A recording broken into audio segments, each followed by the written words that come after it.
Hello, everyone, and welcome back to another episode of the War Report. Unfortunately, GSP cannot be with us this episode, and I will refer you to last episode as the reason.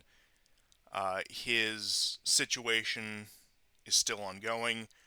I don't want to speak for him, so if you missed last episode and you're curious as to why he's not here, I would refer you to the intro of that previous episode.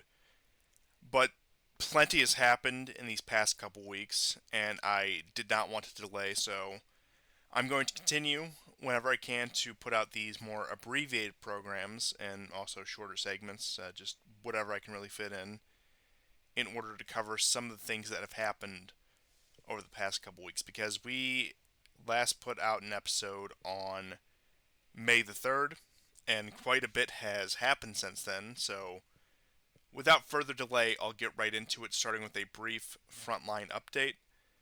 So we'll go over to Velika Novoselka front.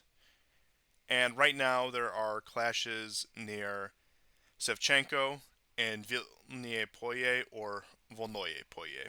Polye, as the Russians would say. Moving on to the Svatove front, Torskoy is under attack by the Russians, and so far its outskirts have fallen to the Russians. You can see the arrow of advance right here. Uh, Torskoy is on the map just directly south of that arrow. So that is another developing front.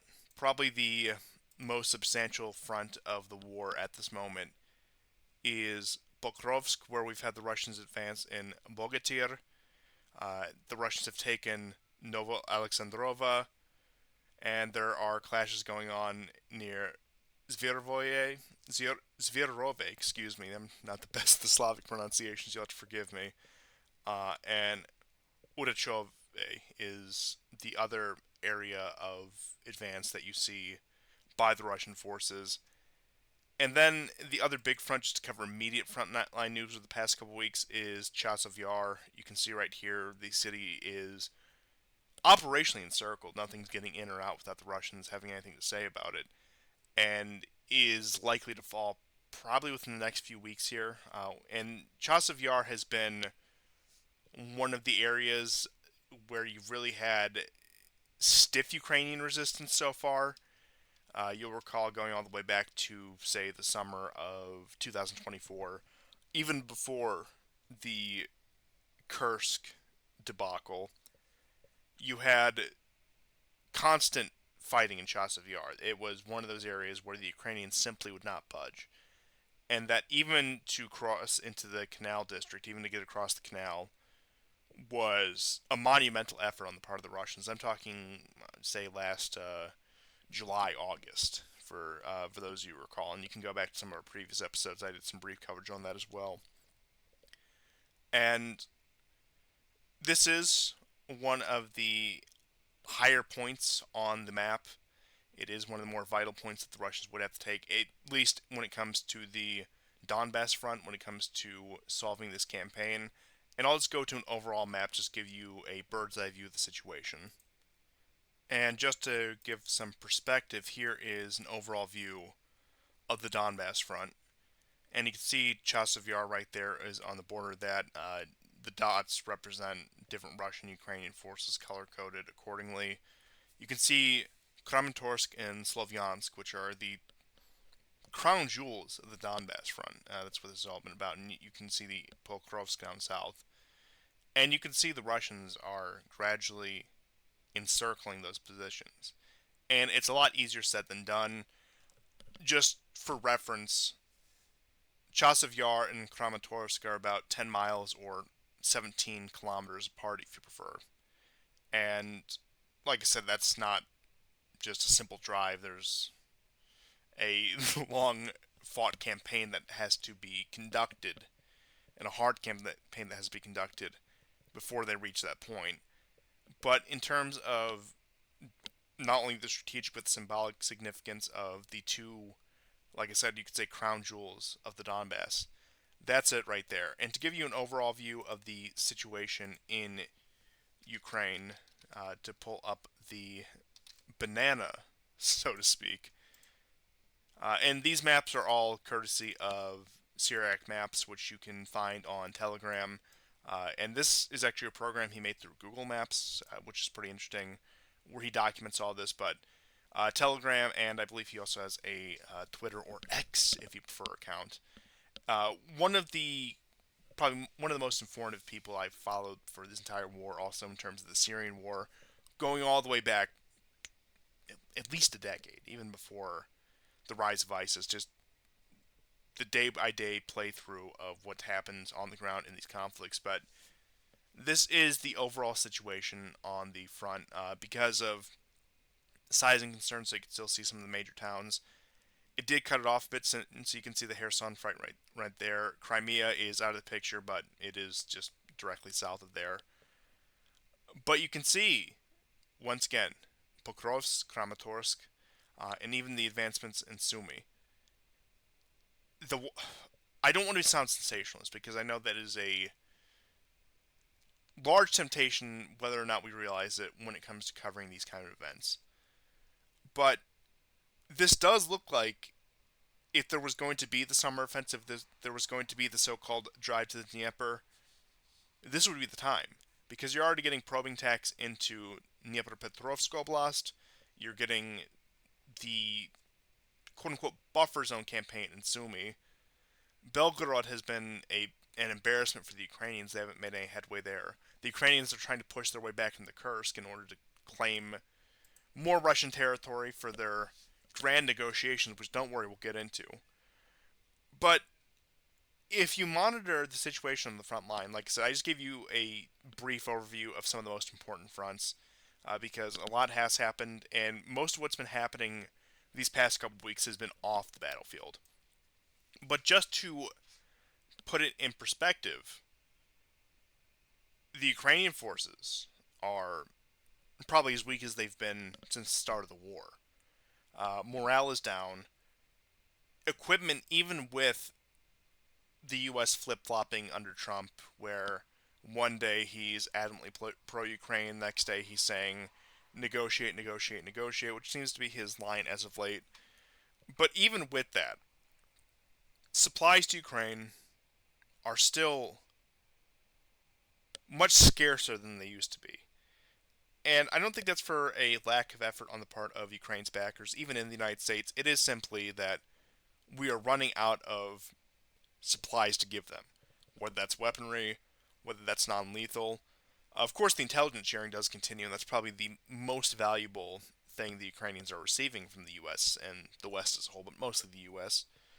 But even with all of that, the offensive capabilities of the Ukrainian army, the Ukrainian armed forces, the AFU, if you will, has been completely diminished, at least since the 2023 counteroffensive. We saw what capacity was left for offensive capabilities in Kursk, but that ended disastrously, probably one of the biggest Ukrainian embarrassments of the war. And even had they dedicated that manpower to, say, an offensive somewhere on the front that was being fought, that could have delayed the Russians. And while you had the Ukrainians, who do drag their feet on negotiation, admittedly, it may have bought them some time and leverage had they dug in on the actual front line, or had they, even if they were going to go on a counteroffensive, even if they wanted the summer 2024 counteroffensive to impress the U.S. presidential candidates, because, of course, a lot of it is theater as far as the Ukrainians are concerned. Not that the Russians don't partake in any theatrics, but as far as the Ukrainians are concerned, a lot of it is theater. And even if that was, say, focused in the south or somewhere on the Donbass front, that may have bought the Ukrainians much needed time, maybe even months at that point. Whereas Kursk, it looked like it was going to buy the Ukrainians time, but by the time it fizzled out, it just solidified, in my opinion, probably the conventional defeat of the Ukrainians. Not that the Ukrainians don't have a conventional army anymore, but the Ukrainians are not going to win this war, whatever you could define the conditions of victory as, in a conventional way at this point. And that's even assuming that capability wasn't diminished in the 2023 counteroffensive, which in my opinion it was.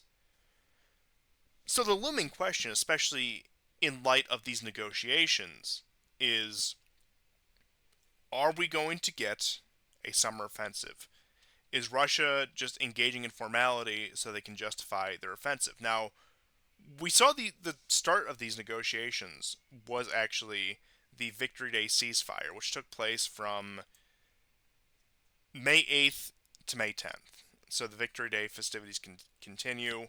Of course, it was much the same way the Easter ceasefire took place, where the Russians ceased activity, while the Ukrainians used that to re-entrench their positions. Doesn't look like there was as much of that this time, but the ceasefire did end with the Russians announcing the revival of talks with Ukrainians in Turkey. And a lot of that's still up in the air. I'm going to cover what details we have right now. But Victory Day went off without a hitch.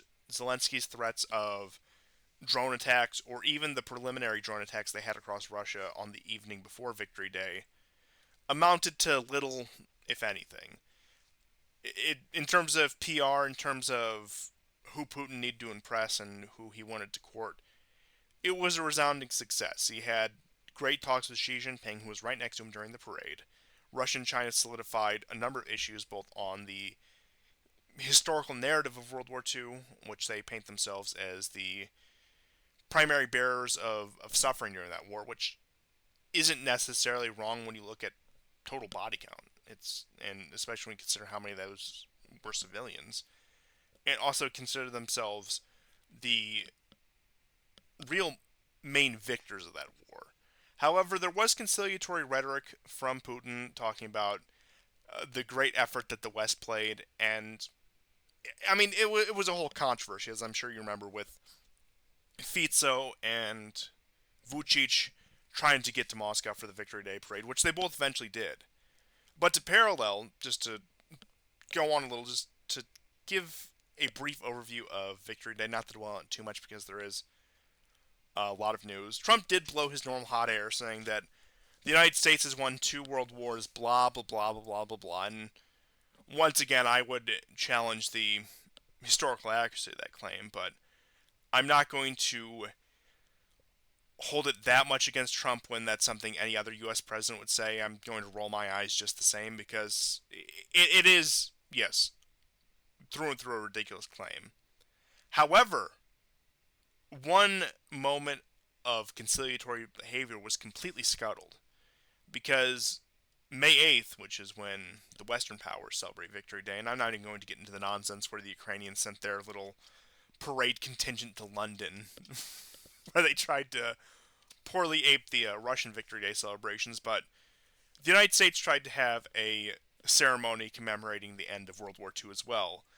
And there were plenty of ambassadors invited, ambassadors across Europe, namely Slovakia was one of them, France, UK, usual players, but Slovakia I mentioned because, once again, of their, let's just say, less conventional stance in the Ukrainian war. But Trump had the gall to invite the Russian and Belarusian ambassadors. Mind you, he also invited the Ukrainians to send a delegation of their ambassador and whatever retinue he may bring. But otherwise, it fell apart because the Europeans threatened to pull out, and then Trump just said, screw it, we're doing a purely American celebration. It's just going to be American officials. Which, once again, what could have been something of a diplomatic outreach was completely scuttled by these petty actors. And the Coalition of the Willing, this was in the lead up to their visit, I'll talk about them, and their wonderful little napkin, which was definitely a napkin. I'm not going to imply anything else because I know that maybe not on this platform, but on other platforms, they've been eager to shut people up over that. But to continue on with the, I guess you could say, meat of the negotiations that started as of the day of recording, May 15th, and are continuing through May 16th when it looks like the sides are actually going to get down to brass tacks. But you had all the, I guess you could say, PR stunts today with everyone arriving, the negotiating teams getting there. So the Russians sent what you could call their C team. Putin said he was not coming. You did not get Lavrov either, who would have probably been the next best hope for the Ukrainians in terms of a serious settlement and not just a formality.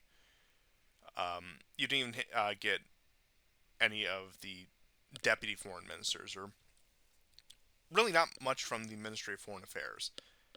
The Russians sent Vladimir Medinsky, who oversaw the Russian negotiations in 2022 with the Ukrainians, before they pulled out in the spring of 2022. The Ukrainians, on their end, had head of the presidential office Yermak, Umerov, who is the defense minister, Sabiga, who is Kuleba's replacement, and Zhovka. Notably, Arestovich was not there, much to my disappointment. As for the U.S., Witkoff, Kellogg, and Rubio were all there, so three men with very different visions, I would say, in terms of how the U.S. approached the conflict, where Witkoff just wants complete reconciliation. He wants to be rid of this. He wants to normalize relations with Russia, which I imagine probably comes from his business real estate background, where he is, after Trump's own heart on that, where war is bad for business kind of rhetoric, and not to mention, I mean, and I think Witkoff, he loves this. He loves going around. He loves being able to wine and dine with the high rollers of the world, as it were. That's the impression I got in his Tucker Carlson interview. I don't want to take that away from Witkoff, because in terms of everyone working in the Trump administration, he by far has to be one of the best, especially when it comes to foreign policy decisions. Kellogg is right there, right in the pocket of the neoconservatives, where it just hook, line, and sinker. You could be listening to Macron, Starmer, Mertz, any of these bureaucrats. He sounds exactly like them. The unconditional ceasefire, in fact, maybe even the withdrawal of Russian troops, the deployment of European peacekeepers, so on, so on, so on. Rubio, I don't even want to call Rubio the moderate position, because he very much has sympathies with the neocon wing. But Rubio, what I would say his role is he packages the neocon position in Trump-friendly language even more than, say, somebody like Kellogg does. And in my opinion, if it was just Witkoff and Rubio, there could be something. Now, Rubio was also in Turkey for a meeting of foreign secretaries, foreign ministers of NATO, so he had other reasons for being there, but of course he is going to be adjacent to these negotiations. But even if it were just, say, Witkoff and Rubio, Kellogg iced out, I would feel confident with some progress. If Kellogg's there, he's just going to completely scuttle it. I'm not even going to say it's necessarily on purpose. I'm not going to say he worked for any subversive element. But he is toxic to any hope of U.S. negotiations with Russia, and frankly even Ukraine at that point. But what the big story is that Putin decided not to show up, and that Putin sent his quote-unquote C team. That being the letter C, not like as in, say, the Black Sea, which Turkey does border, as opposed to, say, Lavrov or any of the other high-ranking members of the foreign ministry or the defense ministry, etc. And Zelensky was there. Zelensky met with Erdogan, and Erdogan is very eager to poise himself as the peace broker in this conflict, poise himself as the place where peace agreements are made. And I'll get into some of the news about Turkey later, especially when it comes to the Kurdish news show. I think in many ways Erdogan is going for that. He wants to really prove his chops as a global leader, even more so than it already has. You don't have to like the man, I certainly don't, but he has proven competent at his craft. But I think the biggest question in the ongoing Russia-Ukraine negotiations in Turkey is, why does Trump not use this as an out? And I know that question is more obvious than it sounds. That, yeah, it does have an obvious answer. Of course, there's a lot of ties binding Trump to the Russia-Ukraine conflict. But there is a small window of opportunity here where Trump can plant the flag of victory and just be rid of the situation. He can say, because of my efforts, because of the efforts of my administration, because of wonderful men like Witkoff, Kellogg, and Rubio, we brought the Russians and the Ukrainians to the negotiating table. Our work is done. The two parties can work it out on their own now. It is the out Trump wanted from this conflict handed to him on a silver platter. Is he going to be able to take it? Or is he going to be so obsessed with the prospect of being involved in the peace process that he's going to maybe inadvertently completely screw it up by having too much U.S. involvement, especially biased towards the Ukrainians? Where, sure, you get the friendly overtures towards Russia, but when it comes down to actions of substance, it's going to, I'm not going to say status quo, but it's going to be pretty close to the status quo if people like Kellogg have their way.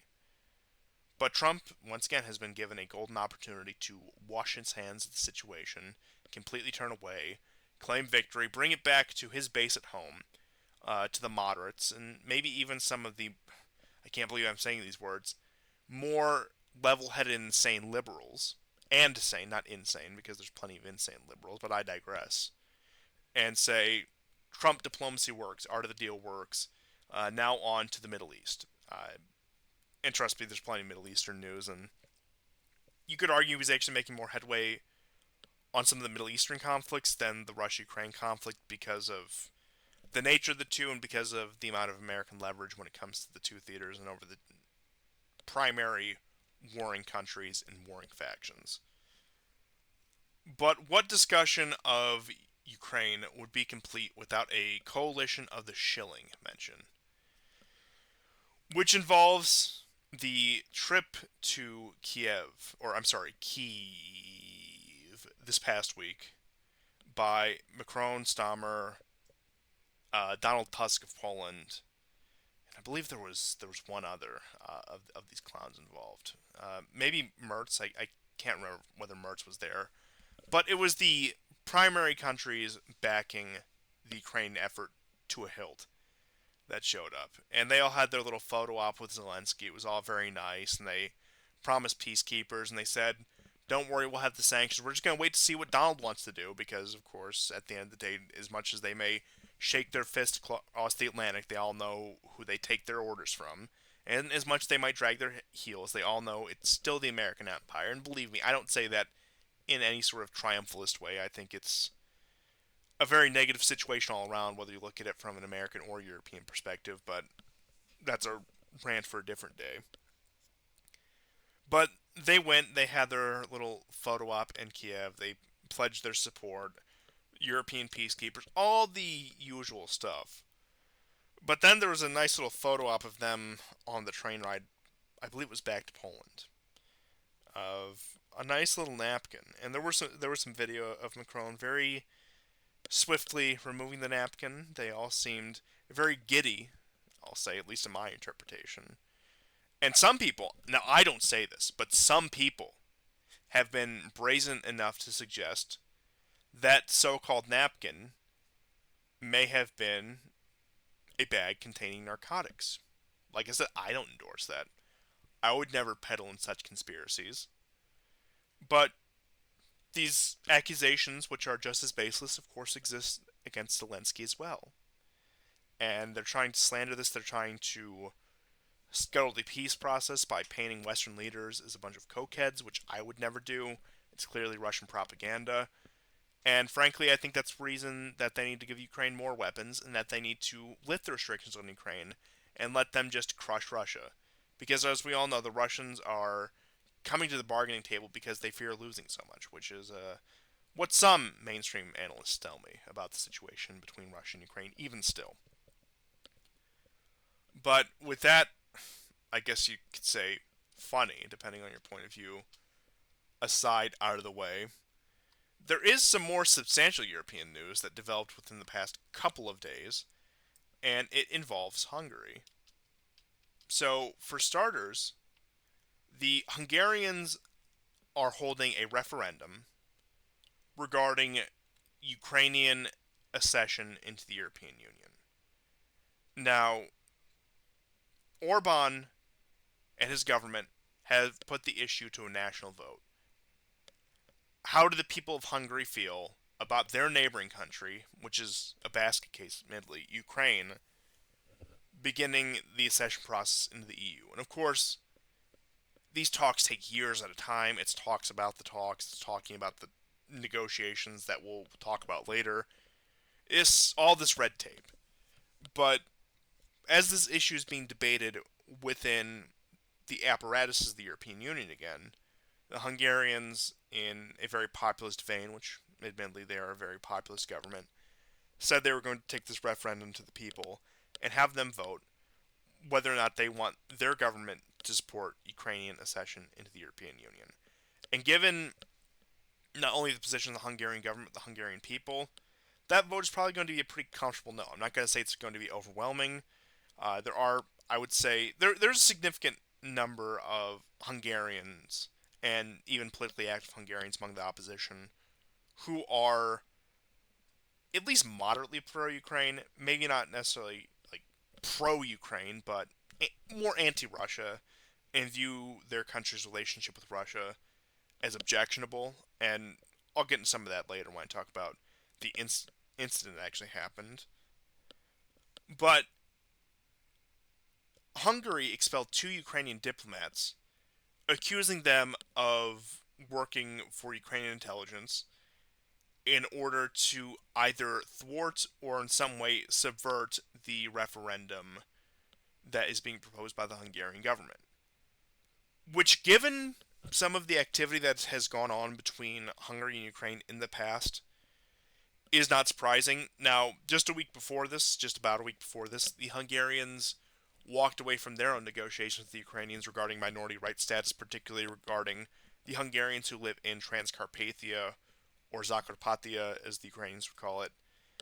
And what the Hungarians say, and what I am inclined to believe, is discrimination, if not outright persecution, against their ethnic group when it comes to language laws, when it comes to targeting for conscription, when it comes to the operation of, say, just everyday Hungarian life in these bordering villages and towns.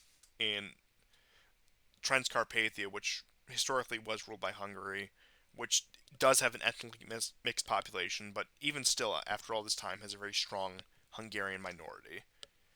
And the Hungarians saw no progress with that, so they pulled out of that talk with the Ukrainians, which that was one of the big sticking points when it came to further European and NATO integration. That was one issue Hungary would always bring up. And while I don't doubt that there is some concern from the Hungarian government for their diaspora abroad, I think we do see that with, say, the fact that Orban goes to Transylvania every year, which is controlled by Romania, and gives a speech. And he also, I believe, has, I don't want to say ties, but also has his finger on the pulse of, say, the Hungarian minority in Slovakia, despite the very good relations between Hungary and Slovakia, between Orban and Fico right now. But it's also political posturing at the same time. It does give him an excuse to distance himself from Ukraine that is palatable for both a domestic audience and even an even more principled liberal internationalist audience, because a lot of them will say first principle is the illiberal empire of Russia, the second Soviet Union, the new fascist threat must be crushed at all cost.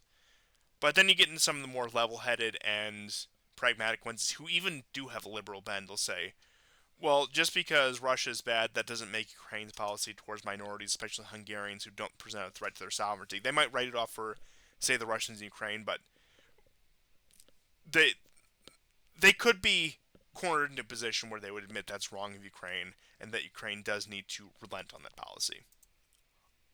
But the years of diplomatic disputes that have gone on between both Hungary and Ukraine, which go back to about 2017, when Ukraine really started to introduce the anti-language laws that apply to not only the ethnic Russian population, but, say, the Hungarian, Romanian, even the Rusin population, who they tried to lump in with the Ukrainians, Polish, even minorities of, say, Slovak, Bulgarian, etc. That all culminated in 2 Ukrainian recon drones over Hungarian skies. And I'll show you a map of where they were downed. Now, yes, this is a map of Hungarian wine regions, which I think makes it all the more heinous that the Ukrainians may have targeted such a fine industry in any country. And I was actually just in Hungary about 3 months ago at this point. Very nice country. I definitely want to go back. I didn't get much outside of Budapest, but definitely I would say worth a revisit at some point, but not to ramble too far. But very good wine in Hungary. It's not something that you'd associate them with, but you can see right here the circled region on the map, the Tokai region. I believe that is how it would be pronounced in Hungarian. If there's any Hungarian speakers in the audience, please let me know if I butchered that too bad, and I'll try to correct myself in the future. But this part over eastern Hungary near the border of Slovakia and Ukraine. And this resulted in the Hungarians moving more military forces to their border with Ukraine and the strengthening of air defenses. And in a statement Orban released after his emergency meeting with Defense Department officials, or Defense Secretary officials, or Defense Ministry officials, if you will, he indirectly accused Jobbik, which is the main Hungarian opposition party, of involvement in the drone recon. He didn't call it an attack, but in the violation of Hungarian sovereignty, as he called it. And he accused them of working with Ukrainian intelligence.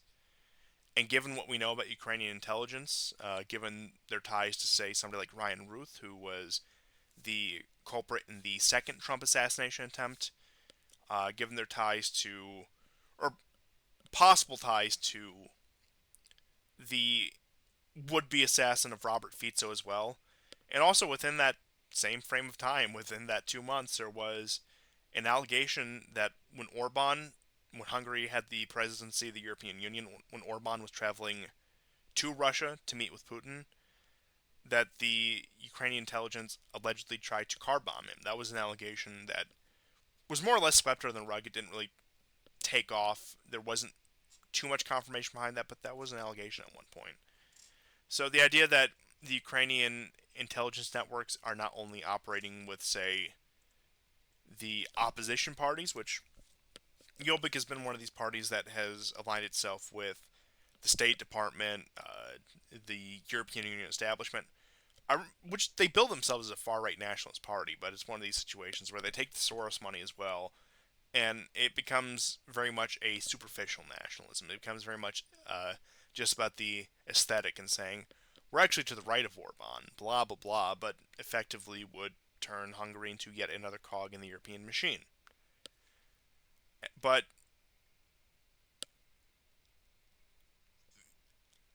I do have to wonder, I'm sorry, I do have to wonder if the Hungarians are trollish enough to try to invoke Article 5. I don't think they're going to, but it would be funny, given how much kvetching we heard when, say, those missiles landed in Poland. It actually did end up killing 2 farmers in Poland. That was late 2023, I think, fall of 2023, which turned out to be Ukrainian missiles, by the way.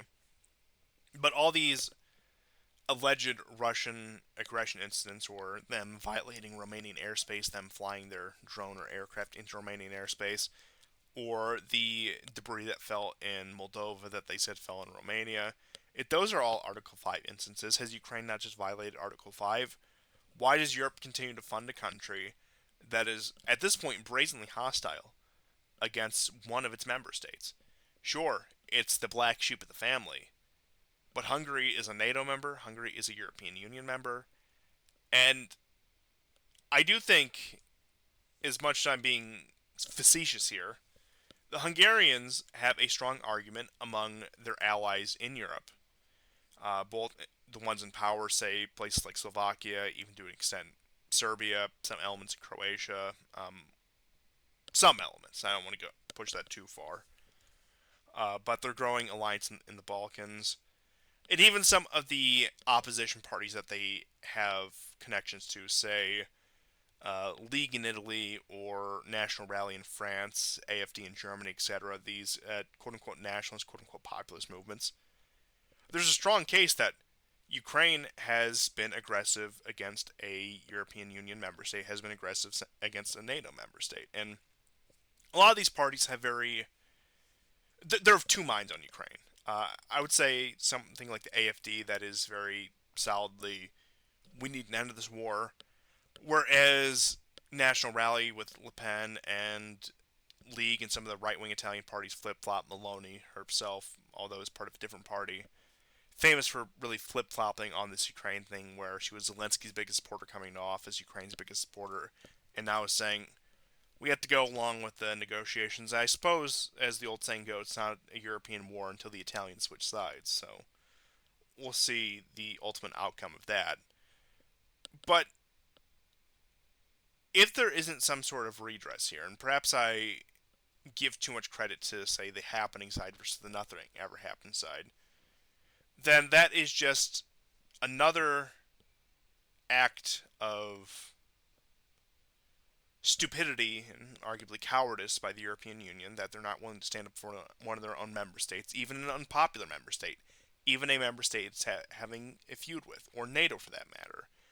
Even a country that is going against the grain on so many issues, they're not going to respond when a foreign state that is outside of both the European Union and NATO has committed aggressive acts of espionage against it, at the very least. I wouldn't consider these military attacks because there were no casualties, there were no intended targets, but it could escalate into that. We saw what happened with Nord Stream. It was probably the CIA at that point, but don't doubt that the SBU wasn't involved. We could see SBU elements and Ukrainian military elements operate in Hungary. They could conduct industrial sabotage in Hungary just as well. The Turk Stream pipeline is probably the primary target, or the other infrastructure deals they have with Russia.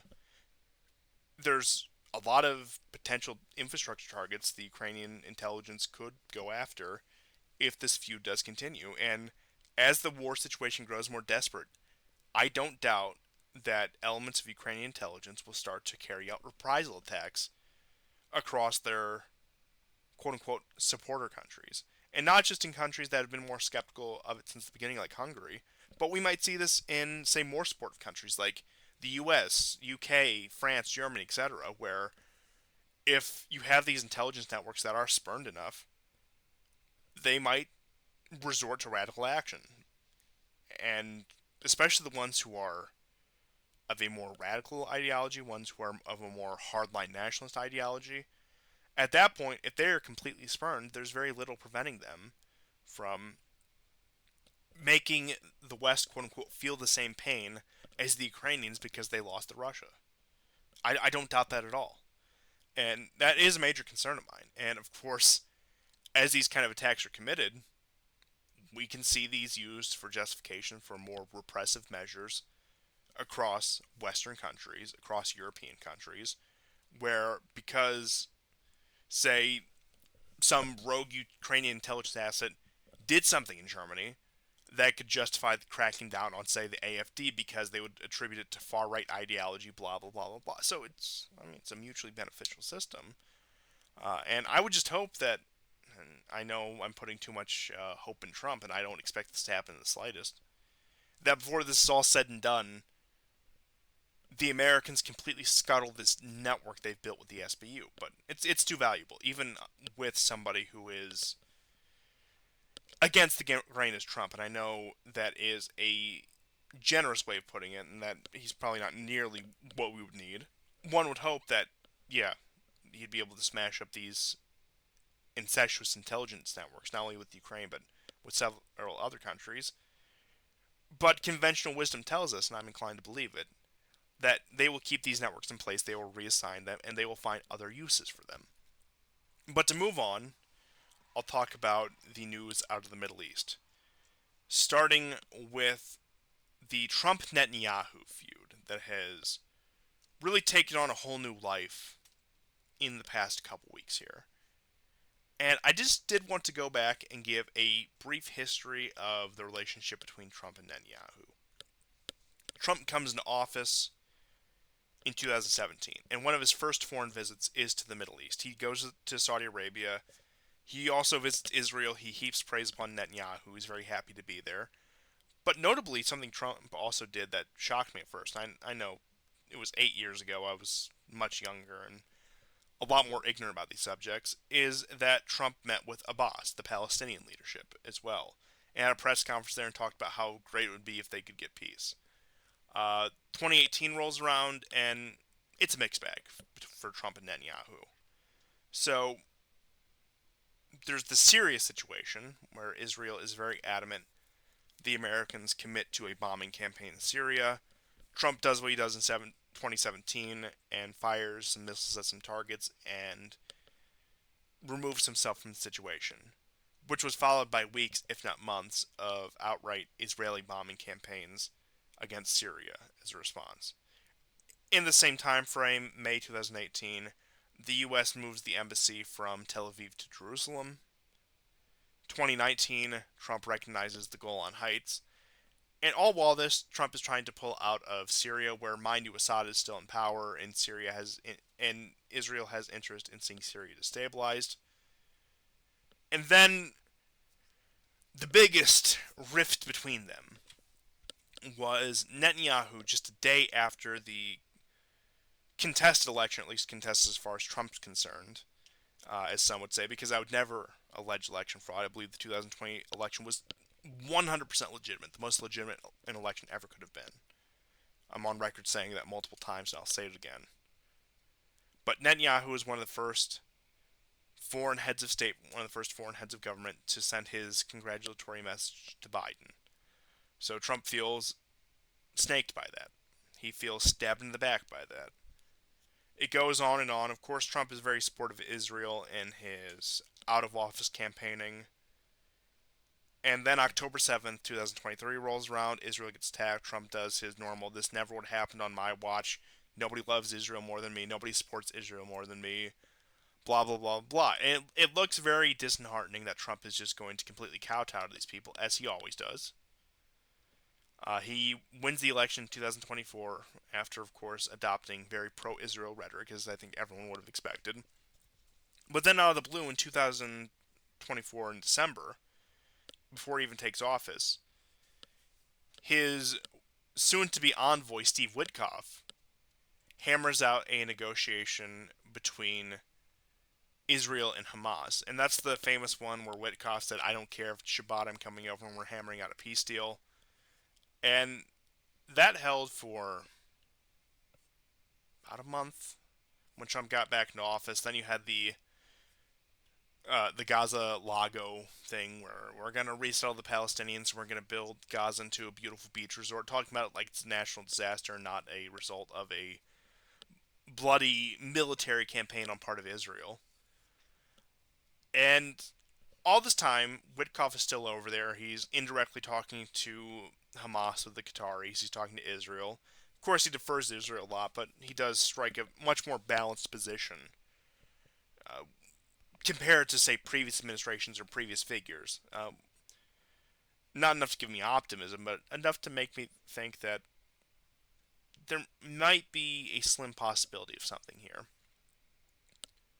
And then probably the biggest rift between Trump and Israel in his second term was Mike Waltz and Signalgate, where they were discussing the bombing of the Houthis, which of course they were doing on behalf of Israel for the sake of Israeli security.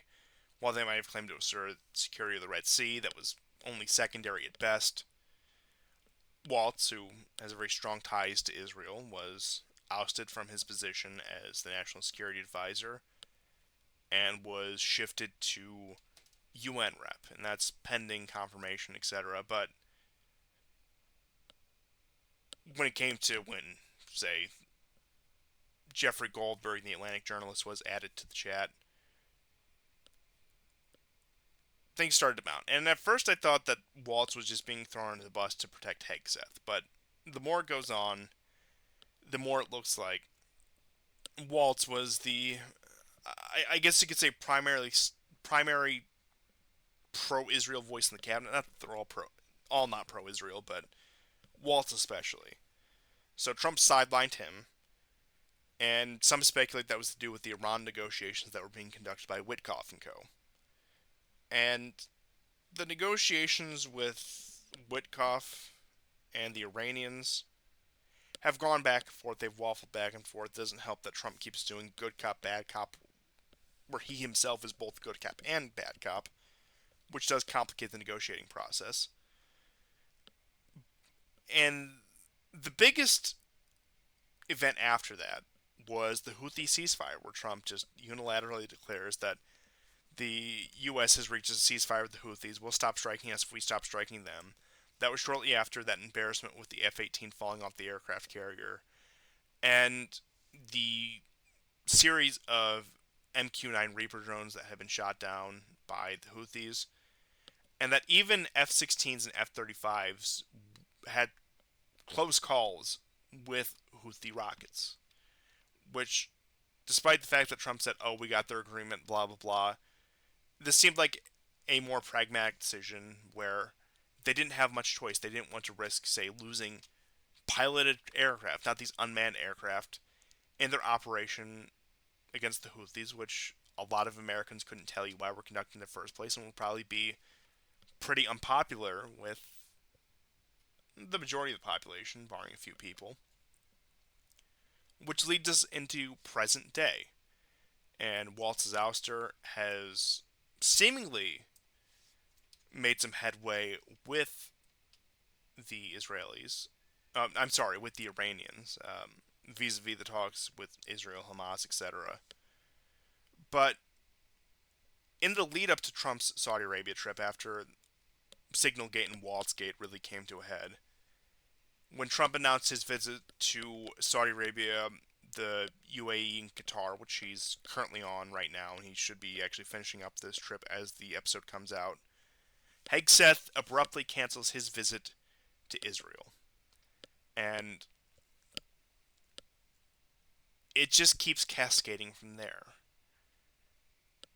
And there's a lot of room for false optimism here. I don't want to play into that. I want to try to be as level-headed as possible when it comes to Trump's actions in the Middle East. Because he gave what is admittedly a very good speech in Saudi Arabia, where he thrashed the neocons and said that they're responsible for completely sabotaging America's position in the Middle East, so on and so forth. But I'll get into that when I talk about Saudi Arabia. But one of the biggest moves, which I find quite funny, is that Trump, who is now having U.S. officials engage in direct negotiations with Hamas officials, managed to get a dual national, an American-Israeli national, who was serving the IDF, released. And just to continue on with the statement that came from the Hamas side, the spokesman of the Al-Qassam Brigade, the armed wing of Hamas, announced today that Israeli soldier Idan Alexander will be released today, and this was yesterday the 14th. Additional Saudi news outlet Al-Hadath report Israel will halt fire in the Gaza Strip from 12 p.m. today in an hour and a half to facilitate his release. And this Idan Alexander figure, who was an IDF soldier, despite being a dual national, snubbed Netanyahu's meeting request as well. As I saw some people remark, he didn't want to be victim of a last-minute Hannibal directive, which I can't blame him. And once again, not to sing the praises of Trump too much, but despite all the bluster over Hamas and the hostages, Trump managed to have more headway on it than the Israelis have since the 7th of October.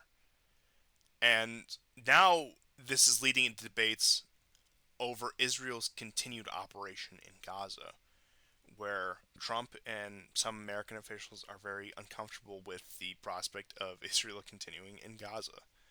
So, to read directly from a Telegram post I pulled from Geopolitics Live, and I want to read it just in full because I think it sums up the situation pretty well here. Trump privately rejects Israel's Gaza offensive as friendship with Netanyahu sours, report. The U.S. president sees renewed IDF operation into the Gaza Strip as a wasted effort that will make the Strip harder to rebuild and is generally at odds with Israel on key regional issues, U.S. officials and foreign diplomats told NBC News.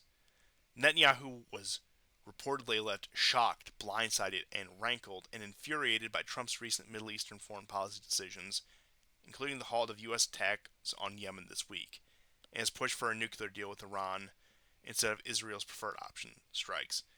Israel is, quote, worried about any deal, unquote. One U.S. official said, Israel is opposed to any agreement that would leave Iran with uranium enrichment capacities, while Trump is open to an Iranian civilian nuclear program.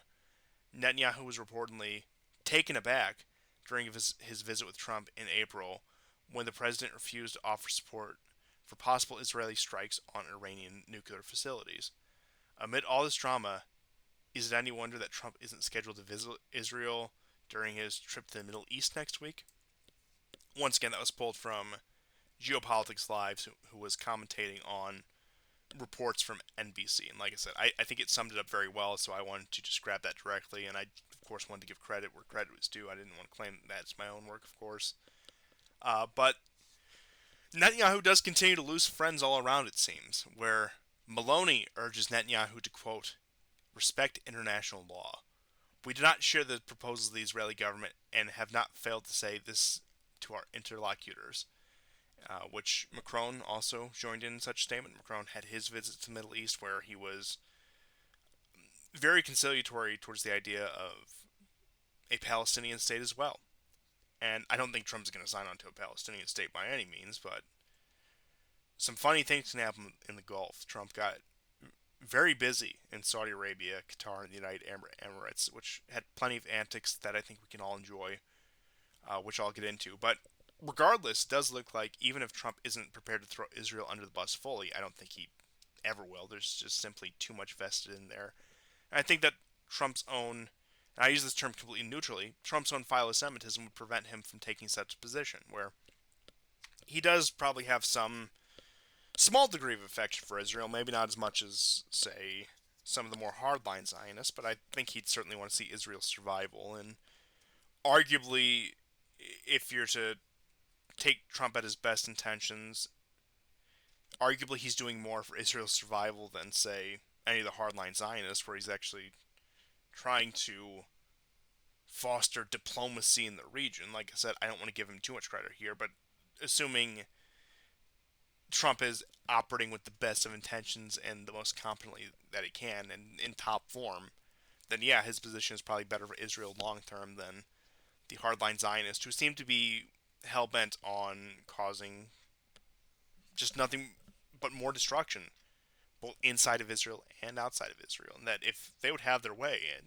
the Israeli state would probably collapse in on itself. But I digress. Moving on to probably the big news of the past couple of weeks, which is Trump's first foreign trip in his second term. So this was to Saudi Arabia, Qatar, and the United Arab Emirates. His timing with his trip coincided Putin announcing a visit to Iran where he would meet with Khamenei and Pezeshkian. And the atmosphere of the trip was very warm. And I'm not just saying that because it wasn't in the Gulf states, it was in the desert, but between Trump and the Arab leaders, it felt like they really understand him. And that the only people in the world who really do understand Donald Trump are Arabs. It was amazing because you had all the normal ceremony and everything presented with that. He looked so relaxed in Saudi Arabia. He just looked like he was at the top of his game.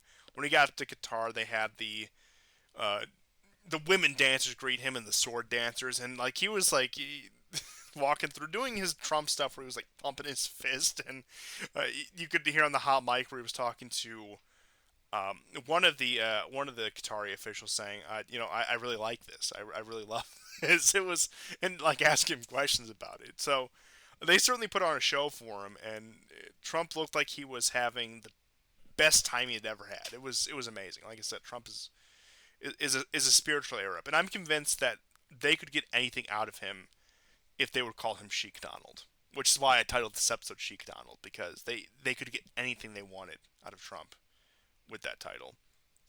But getting down to the actual meat and potatoes of the situation, some substantive deals were actually made between the U.S. and Saudi Arabia. So, the U.S., Saudi Arabia, and the U.S., Qatar, and the rest of the Gulf states. So, Saudi Arabia agreed to $600 billion in investments in the U.S.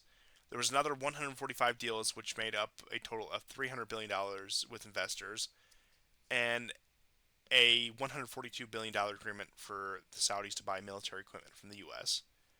With Qatar, there was an economic trade deal, or a deal in total worth $1.2 trillion. Qatar agreed to invest a total of $10 billion in U.S. military facility, purchase another 100, actually purchase $42 billion in weapons, excuse me. And then with the United Arab Emirates, he secured $1.4 trillion dollars in investments over the course of the next decade and $200 billion dollars in deals with the United Arab Emirates, and also has agreed to lift all sanctions in Syria at the behest of Saudi Arabia. Unfortunately, he did shake hands with Jelani, which I have to say I'm rather disgusted by. I'm not going to excuse, haha, funny Trump this time. No, this he should not have facilitated this. He should have drawn a red line with the Arabs right there and said, no, that's one position we're not crossing. And we do see the sanctions being lifted at, once again, at the behest of Saudi Arabia. But it does make you wonder why this whole time the Saudis didn't lean on, say, the Biden administration, or even late into the first Trump administration for the sanctions to be lifted when Assad was still in power. And imagine what this meeting could have been had Donald Trump shook hands with Bashar al-Assad, who was trying to work his way back into the Arab League. That's the meeting that was supposed to happen here. Trump and Assad. That would have been amazing. And I don't just say that for the memes behind it. It would have been funny. It would have been great to have that genuine picture, not AI, not photoshopped, of Trump and Bashar al-Assad shaking hands. But we were robbed of that. And on a much more serious note, the Syrian people were robbed of that. Say what you will about him, but given Jelani's conduct since he came into power, no, it's disgusting. He deserves no legitimacy. He deserves no recognition. However, I will say, regardless of who's in power in Syria, lifting sanctions was the right move because the primary victims of these sanctions were the everyday Syrians, and it did facilitate the economic situation that, yes, did lead to the fall of Assad, so I guess you could say the sanctions did quote-unquote work. But it turned Syria into a failed state completely in the process. So while I'm disgusted with the fact that he even was within 10 feet of Jelani and gave his regular flattery and his, buttering up comments to him, I will commend him that, yes, the sanctions are gone. And I can only hope that for the sake of the Syrian people and for the sake of stability in the region, that some degree of economic normalcy returns to the country. And that as much as I hate Jelani and as much as I hope he's gone, that even the Gulf states in their smarmy ways, I hope they can invest money that isn't just embezzled, that isn't just pocketed, into actually improving life in Syria. Not only for just the concern for human life, because once again, you can say what you will, and I'm not some bleeding heart liberal by any means, but I don't want these people to suffer and die in their own countries. And also, secondarily, it may encourage some Syrians to return to the homeland, which I would very much like to see.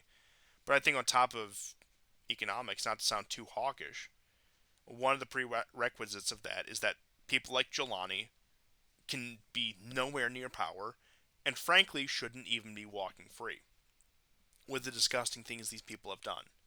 And that Trump met with somebody who was on his own State Department's terrorist watch list and had a $10 million bounty on. But I guess we can overlook all that because Jelani is such a nice guy. And one of my biggest criticisms of Witkoff was going back to his Tucker Carlson interview.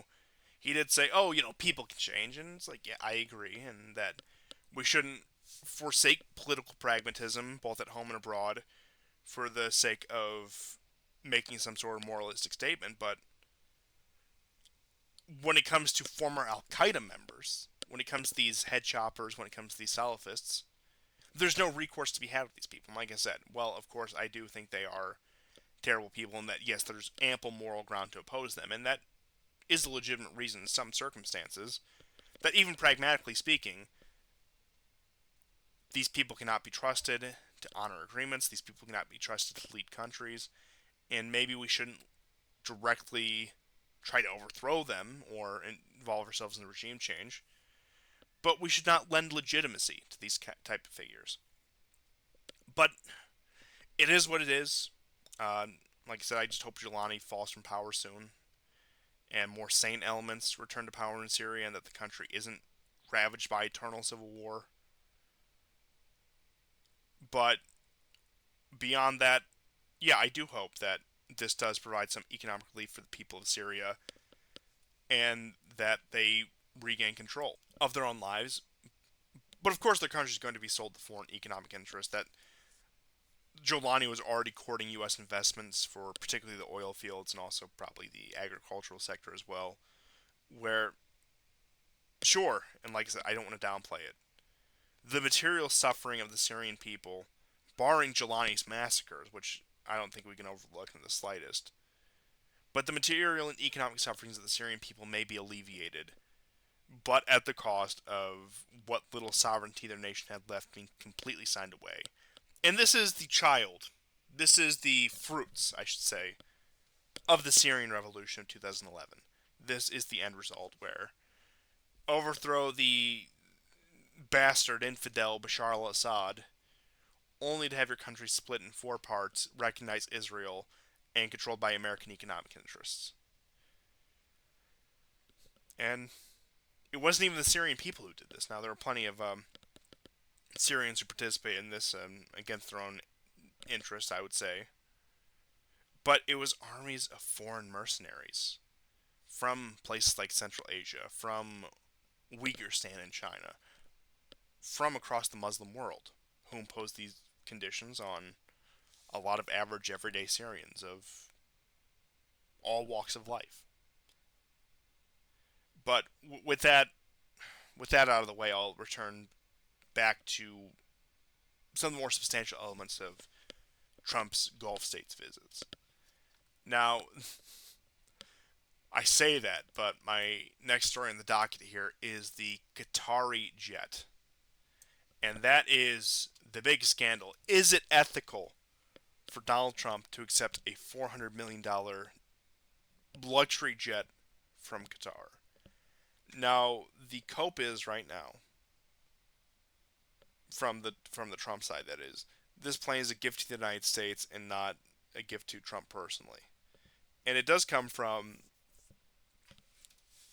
a it comes from the royal family, not necessarily the state, even though the two are pretty conflated, understandably. As to whether it was a gift to Donald Trump or the United States as a whole, it was dubious, but there was talks of using it for Air Force One. But Trump did make a valid point, and I'm not just saying this because I kind of like Trump, that why turn down a free plane? But I think it is a more damning indictment of American aviation industry where we're accepting a foreign plane.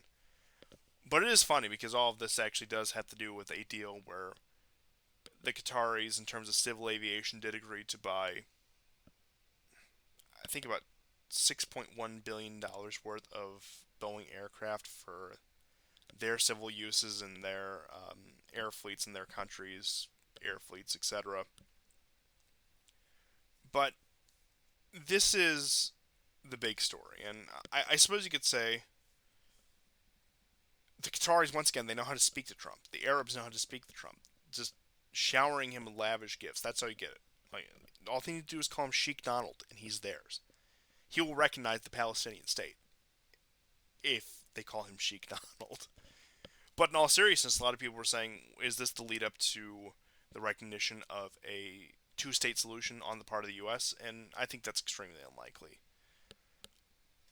Given Trump's headway with the Arab states, we could see a more conciliatory position towards a potential Palestinian state from Trump's administration, assuming Israel doesn't reorient itself and say maybe remove Netanyahu and put somebody more palatable to Trump in power, who maybe is a little bit more strained on some of these issues that could win Trump back over into the solidly Zionist camp. Not that he ever left, but into the unquestionably Zionist camp. But that's a big ask. Netanyahu has a lot of domestic political power that isn't going to be easily wrestled away from him. But one of Trump's big platforms on this trip was the restoration of the Abraham Accords, which all these Arab states assured him, yes, we do want normalization with Israel so long as the two-state solution, so as long as we have an answer to the Palestinian question, especially Saudi Arabia, which has cooperated with Israel behind the scenes for decades now. We all know that. But while I can't say this was some great feat and that Trump has completely smashed the neoconservative foreign policy establishment, he certainly did embarrass them. And like I said, he gave that speech where he completely tore into them, probably the strongest language he's ever used against them, calling them neocons by name, which makes their skin crawl, which is all the better. And it does seem like for the first time in decades, and like I don't want to get my hopes up because I know how fast these things usually dissipate. That we saw pragmatic American policy in the region. And I can only hope that continues. And frankly, I hope Netanyahu stays in power. I hope U.S. Israel relations continue to sour. And all the better. Netanyahu, who spent a number of years trying to court not only Russia but China, has burned bridges with both of them. And he's diplomatically isolated Israel if he does continue on this current trajectory against Trump. He might eventually just have to bend the knee, or Israel might have to find a way to remove him from power, even if they give him a golden parachute. Which, funny enough, I don't think Netanyahu's getting that suite at Mar-a-Lago that one may have speculated a long time ago. But regardless, I don't know. I'm sure he has some buddies in New York or wherever who can get him a nice penthouse. But it'd be funny if, well, no, Netanyahu doesn't need a visa because he is a U.S. citizen. Unfortunately, it would be funny if Trump tried to revoke his citizenship. I don't know how legally possible that is, but it'd be funny.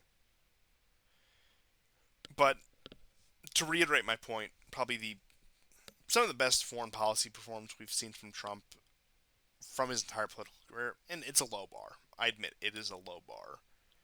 But if this level of pragmatism is what can be expected, I can rest a little bit easier given the current global situations, and I don't think that Trump is going to drive us into a war. And even some of his stuff with China, I think there's been a slight de-escalation, which I'll get into a little bit later here. But probably the biggest piece of news that came out of this trip is that Trump backed down on his years-long insistence that the Persian Gulf be renamed the Arabian Gulf. Trump does like to rename bodies of water, it seems, especially gulfs, when the Iranians allegedly threatened to pull out of negotiations. But it seems like Trump is letting this situation go and finally capitulating to the name the Persian Gulf. So I suppose that's score one for the Iranians in their negotiations. But I will move on to the question of Iranian negotiations right now. And reports as of today from the Wall Street Journal tell us that the United States is reportedly willing to agree to a quote-unquote loose framework of a nuclear deal with Iran rather than a fully detailed, comprehensive agreement. According to the Wall Street Journal, Trump wants a deal and he wants it fast, with details being sorted out later. Quote, "It's not like I have to give you 30 pages. They just can't have a nuclear weapon," unquote, he said in Doha, Qatar. U.S. officials have repeatedly warned of a quote-unquote vague deal with Iran, stating that the devil is in the details and that a vague deal would strongly favor Iran, reports the Wall Street Journal. And reports from the Jerusalem Post tell us Israeli officials believe the emerging agreement between Iran and the U.S. is problematic and expresses concerns that the U.S. is not automatically adopting Israel's position. Very reminiscent of the Obama era Iran deal. And it would be quite humorous if Trump, who shredded the original Iran deal against the advice of his then Secretary of State, Rex Tillerson, or Rex Tillerson did depart sooner than that, but his once Secretary of State, Rex Tillerson, I should say, the Iran deal was shredded. Bolton was brought in, Pompeo was brought in, the maximum pressure campaign, which Trump did reiterate he wants the maximum pressure campaign when he was speaking to the Arab world in Saudi Arabia. So, once again, Trump's doing good cop, bad cop with himself, and I suppose you could say to a degree with Witkoff as well. And I would, look, I would be thrilled if Trump got the Trump-branded JCPOA back in place, because I think that was the best deal you're ever going to get with the Iranians that diffused American-Iranian tensions. Now, that deal had a backdoor to it, and I think the Obama administration knew very well what that backdoor was. That as economic integration increases between the West, particularly the United States, and Iran, there would be more leverage if the Iranians decide to go against the grain in the future. Now, while that risk still does certainly exist, given how much more divided the world economy is, given how much more polarized it is, there are ways around that. Say China, which is a large investor in the Iranian economy, Russia, which is a growing partner of the Iranians. We see that over time the relationship has only solidified. There was the security agreement signed actually on Trump's inauguration day. You have Putin going to Iran in the coming weeks here. So you do have all of that, where the Iranians can start to engage in a sort of détente with the U.S. now that they have the backing of China. I would imagine, actually beyond any Israeli concerns, what one of Trump's demands would be is that the Iranians keep their relationship with China in check, given the so-called pivot to Asia. So that could be the real catch here that scuttles negotiations, because, of course, the Zionist lobby is still up to Trump's eyeballs, don't get me wrong. There's still a strong amount of influence. He does show that he has some degree of maneuverability when it comes to dealing with them, that they don't own him the way they once did. They still have him on a leash, but that leash is just a little bit longer and lets him do just a little bit more, which sometimes is all you need. Like I said, I don't want to be too optimistic about the situation, but sometimes that is all you need. And we'll see how that ends up playing out. But on that general note, like I said, I think China will be the big elephant in the room for that one, to see if a deal can actually be achieved. But for the time being, and I know I said this before, years ago, I think the chapter of a U.S. Iran conflict is closed. I think that possibility is sealed off. And frankly, I think we're at the point, even if that were a serious possibility, the Iranians could have the bomb. They could have the bomb shortly if they wanted to. That they have all the pieces of the puzzle, and it's not like it was 20 years ago. The Iranians do have all the pieces of the puzzle, and I do think that if these negotiations do fail, they will actually pursue the bomb this time in order to prevent any sort of military action against it. Have that final insurance policy, as it were. But to move on to everyone's other favorite Middle Eastern state, Israel, there were the talks that I had mentioned previously of Israel relenting in Gaza, but it seems like they are committed to total victory in Gaza and want to seize control militarily of the entire strip. I could tell you, even with U.S. support, that's simply not going to happen. While the civilian humanitarian situation in Gaza has been unspeakable, I never deny that, when it comes to military success, the Israelis still take heavy casualties, and since October 7th, they have taken heavy casualties. And the phrase I heard put to it, which I think most accurately describes it, is Gaza is very much a rubble speaks Arabic kind of situation. The trees in Vietnam, they spoke Vietnamese. The rubble speaks Arabic. The Israelis are still taking heavy casualties, heavier casualties than they had to. The Israeli government is very eager to keep these quiet, and they actually engage in so much terror bombing, not only to terrorize the population, not only to try to expel them, but also to minimize casualties. But I still think Israeli casualties are far higher than what they will publicly disclose, and that beyond certain ideas that have taken root in Israeli society, one of the reasons the war isn't less popular is that they do a good job at covering up the real numbers here. While I don't think at this point a lot of the Israelis would care about, say, the Palestinian numbers, when it comes to the Israeli numbers, I think they do a good job covering those up, and that does boost popular support for the war.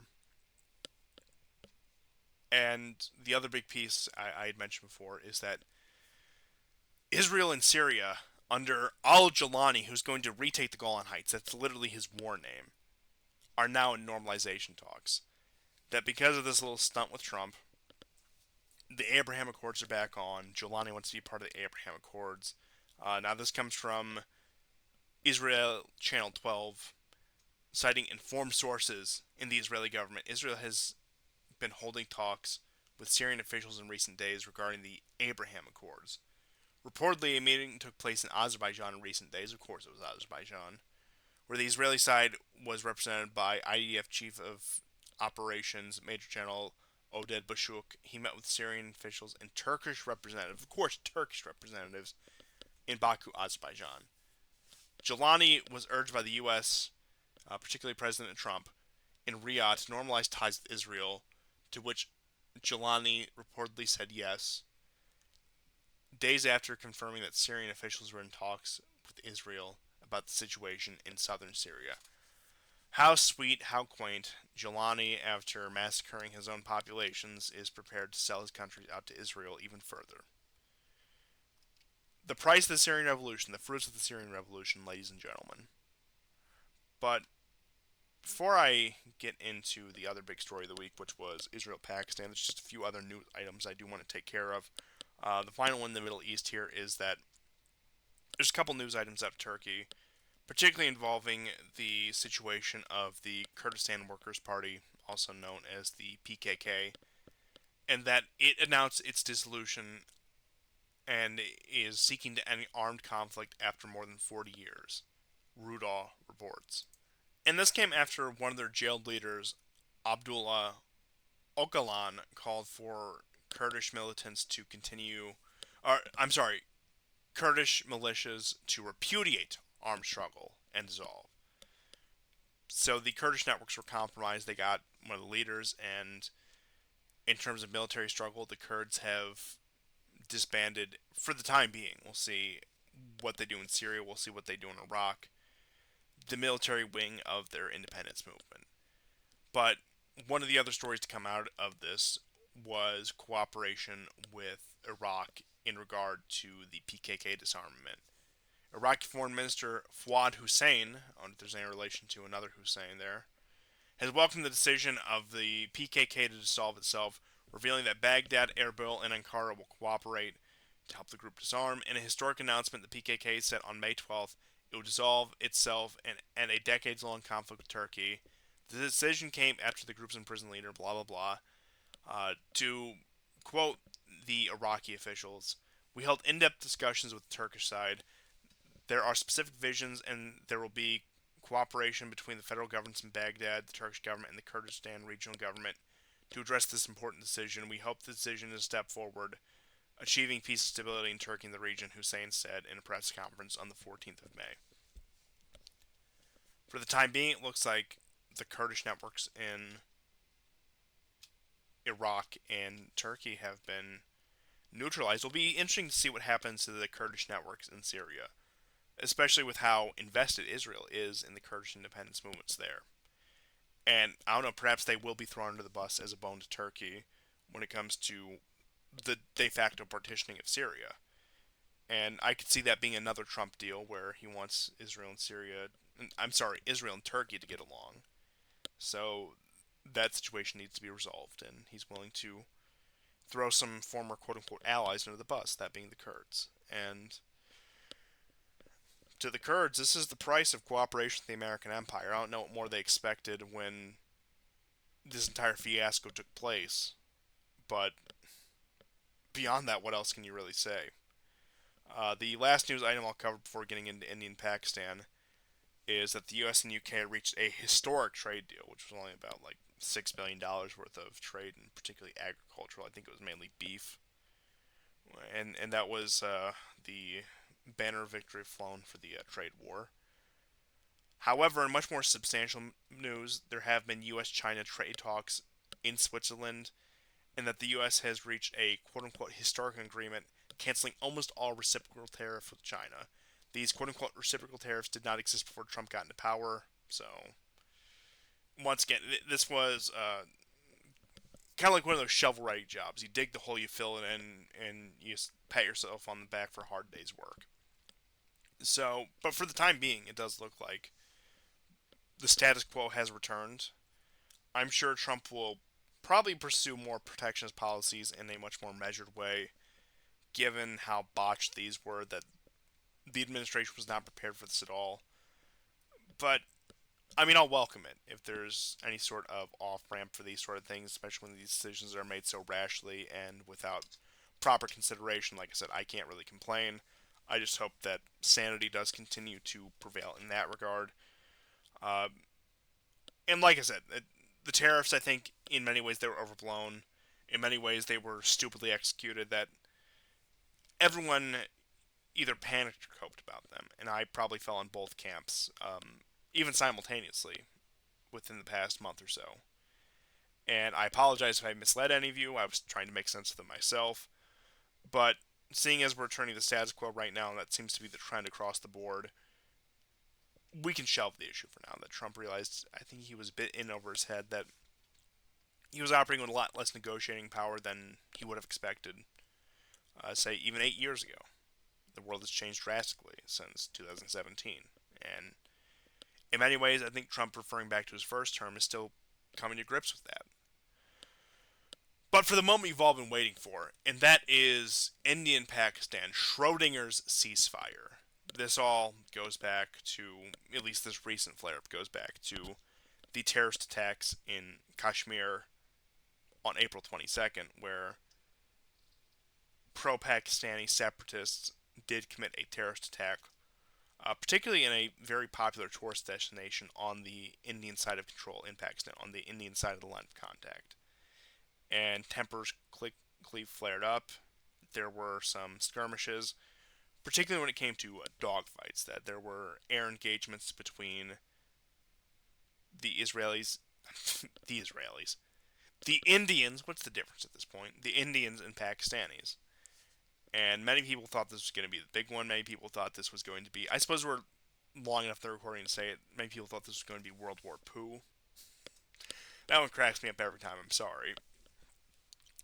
But the situation did quickly de-escalate. But there were some revealing things about air combat in the modern age that I think the world collectively learned. And for a good, detailed breakdown, I've recommended him before, I will recommend him again. History Legends did a very good breakdown of the actual dogfights themselves, and the claims of the downing aircraft, and how true those were by the Pakistani side. But in brief, for those of you who don't have the time or don't visit the video for whatever reason, the Pakistanis, under their current military doctrine, very tied in with China, have Chinese radar systems, have Chinese air defense systems, have Chinese fighter aircraft, and are able to be better coordinated because it's all the same.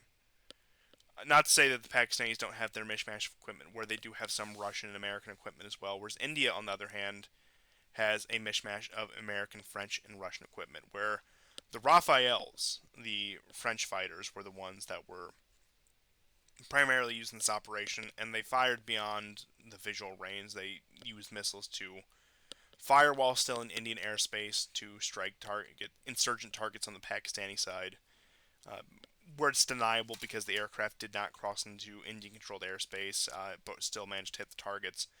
However, the Pakistanis, anticipating this, managed to ambush them because they had air patrols in the way, flying below the radar, particularly taking advantage of the mountainous terrain of Kashmir and the region.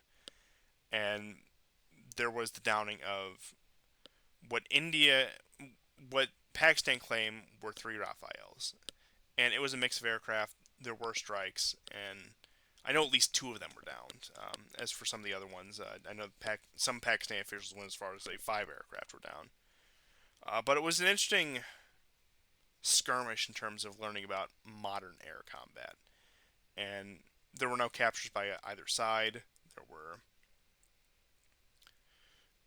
no real follow-up on this. I suppose the Pakistanis did have their strikes in the Indian territory at Indian air bases, who in kind returned fire before a ceasefire was reached that was brokered by the Trump administration, quickly fell through, was put back in place, and so far we're now all waiting with bated breath, waiting on the edge of our seats to see what happens on May 18th, because that is when this ceasefire expires.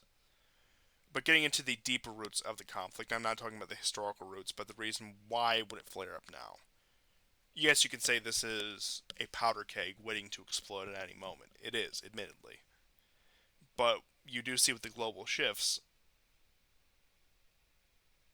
in interest in India and Pakistan going to war into stoking the existing tensions. Of course, the outside didn't create these existing tensions. These do go back between ethnic, religious, tribal issues for centuries. But I'll remind you that this incident took place in light of J.D. Vance's trip to India and announcement of American-Indian cooperation. In my opinion, even if these attacks weren't coordinated, even if these attacks were, say, these independence movements acting of their own volition, the response to it was meant to widen the gulf between BRICS because Pakistan is an important partner to China, both India and China and Russia for that matter, part of BRICS, and they wanted to fracture that. And this was after the border disputes between India and China were resolved last October. And it doesn't look like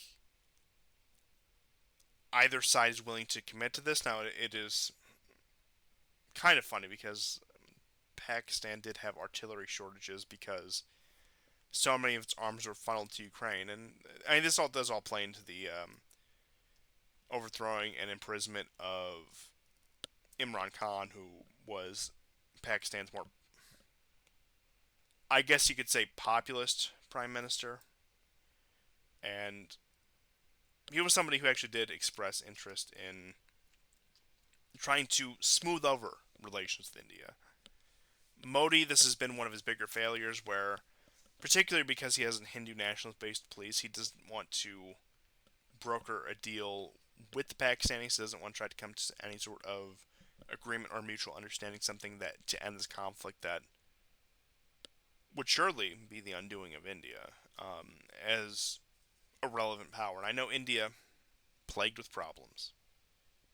I know I've been a harsh critic of India in the past. But no, I do want to see their country succeed. Once again, first order to stop the some of the more objectionable things that happen there. I'll spare you some of the more vulgar details, and also to encourage the diaspora to help rebuild their homeland, and so they can be in a land that they'd be proud of. Much the way I feel about several other countries. I do want these countries to be strong and successful on their own terms, so they can determine their own destiny, and so they have less incentive to leave. It is that simple.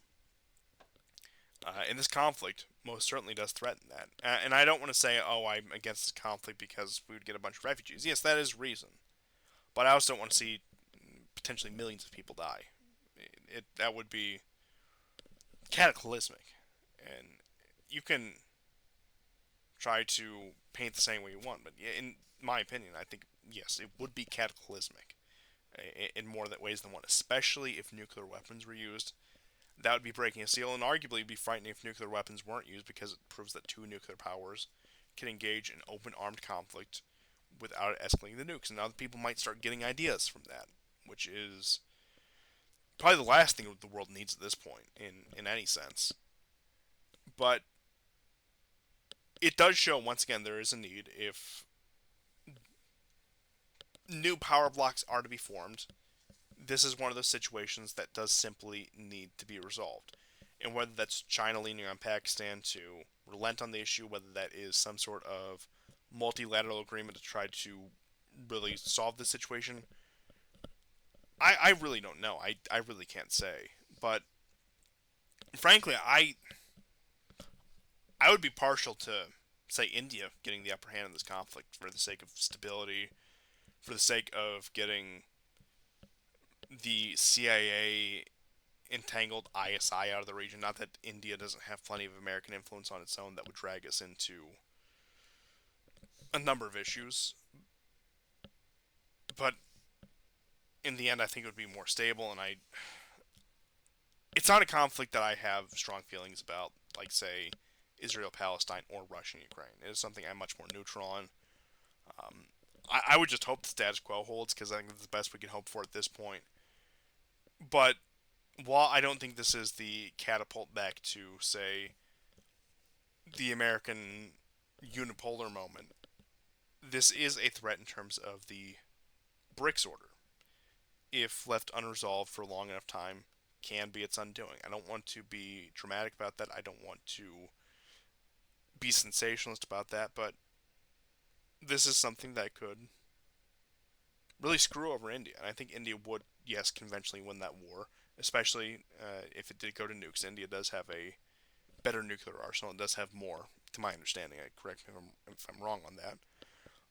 And they do have a, at least theoretically, better military. But it would be a disaster for everyone involved, and it would set India's. I hesitate to call it progress because there's so much you could say about the country, and I don't want to go down that path right now. But it would scuttle some of the good things we have seen out of India in recent years, and just lead to once again more destabilization in the region. And there's only a small number of people who would benefit from this conflict boiling over, and none of them are my friends. I'll just put it that way.